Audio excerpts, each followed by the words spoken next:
Wow, that's a great tank top. Where'd you get that? www.buffdudes.us. Wow, it's so comfortable. I went to the website and picked one up. It looks great on you. You look buffer than ever. Nice. Yeah.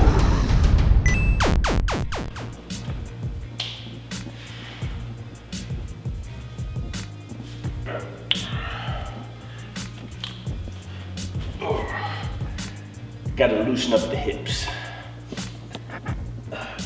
Gotta widen and get the squatting canal ready.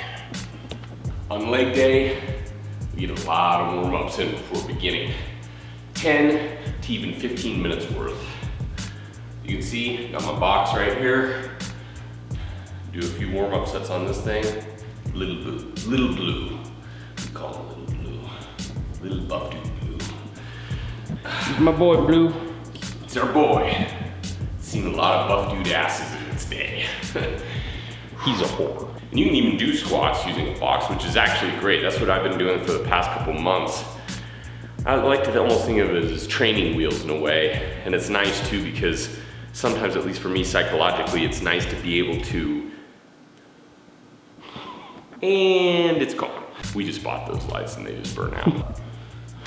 Hoping this tank top gives me a little extra strength. I have to switch it out. Usually I don't wear tank tops on leg day just because, well, you're working your lower body, so you want your concentration on your lower body instead of seeing yourself in the mirror. And sometimes your upper body, it's kind of like the psychological thing. You work your legs, you're all pumped, a lot of your blood's flowing into your legs. Then you see your upper body and you're like, God, I'm looking kind of small. I need to work more arms, or I need to work more chest or back or whatever it is.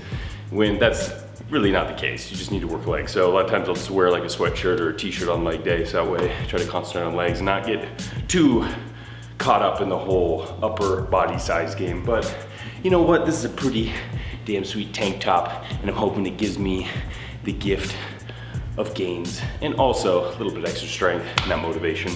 So we're not going too heavy, but we are definitely getting up there in weight. Want to make sure. Oh, still playing it safe though. No ego lifting in this gym.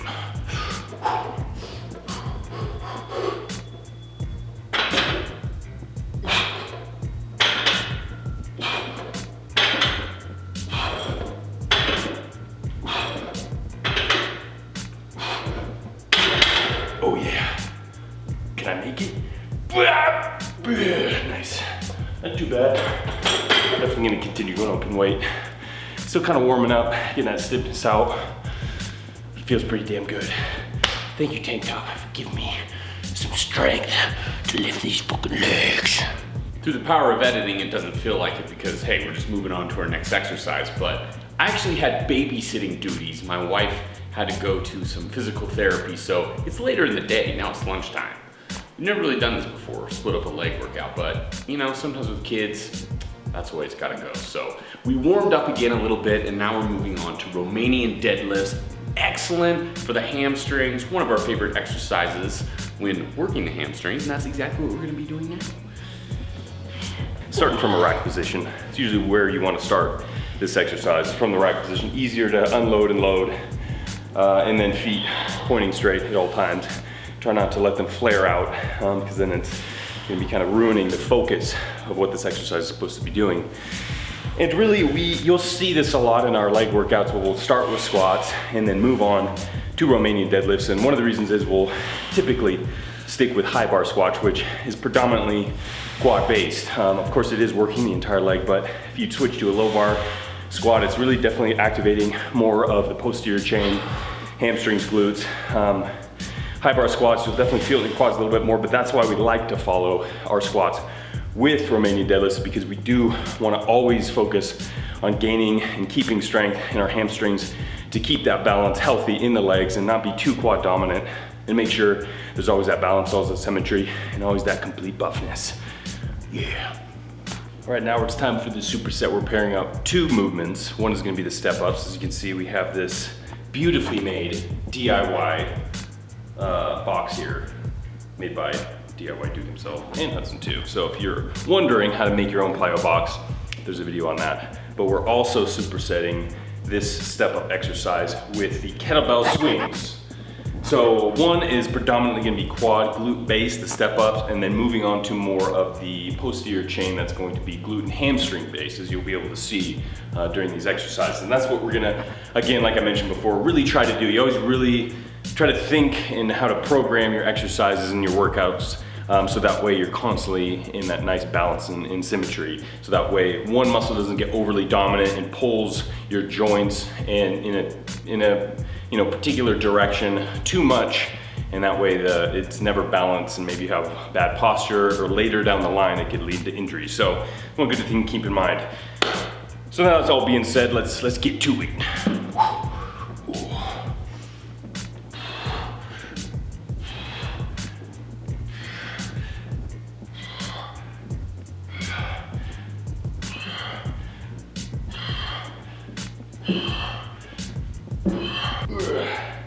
Oh yeah, quads burning. We're on the heavy ass kettlebell swings.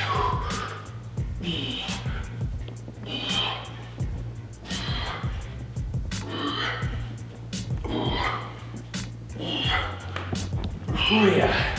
As you can tell in the kettlebell swings, at that end position, you're in a very similar position to an RDL. The back is straight, it's flat, slight bend in the knees, and you're creating a lot of stretch in the hamstrings.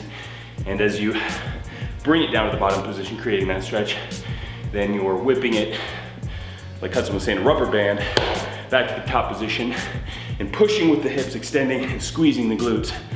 And if you're doing it right, I wouldn't recommend starting off with a 100-pound kettlebell. Start slow, get the proper positioning, and when you do it right, it just feels damn good. Oh yeah. You gotta get humping for the pumping. Oh yeah. That'll be on Brandon's tombstone. He humped for the pump. Yeah, a little too much humping for the pumping. That's why I'm dead. Too much hump, too much pump. I'd rather die that way than an old man in bed that's regretting life. It got deep real quick. We're doing something really risky today. We're going shirtless on legs day. I'm not pumped. I feel so naked. I mean, not only due to the fact that I am half naked, but I mean, I feel so exposed. Ugh, there we go, maybe I'll just flex through the remainder of this set. Yeah, there we go.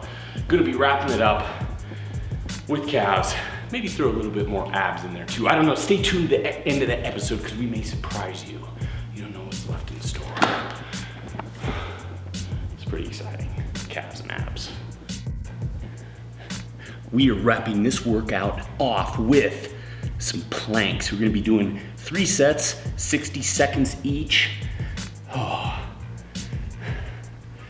You gotta have that countdown clock running in your head. It's like a pressure cooker, you know? You get to the boiling point, especially as you get near to the 60-second mark. That core, it's feeling used.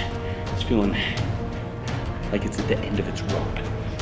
But you can't forget the core, because the core is engaged in multiple exercises and really just in life activities in general. You gotta have that solid machine.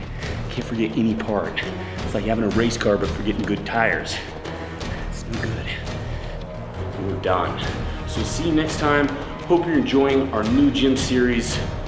Don't forget, you can pick up one of our tank tops at www.buffdudes.us. Show the world you're a buff dude.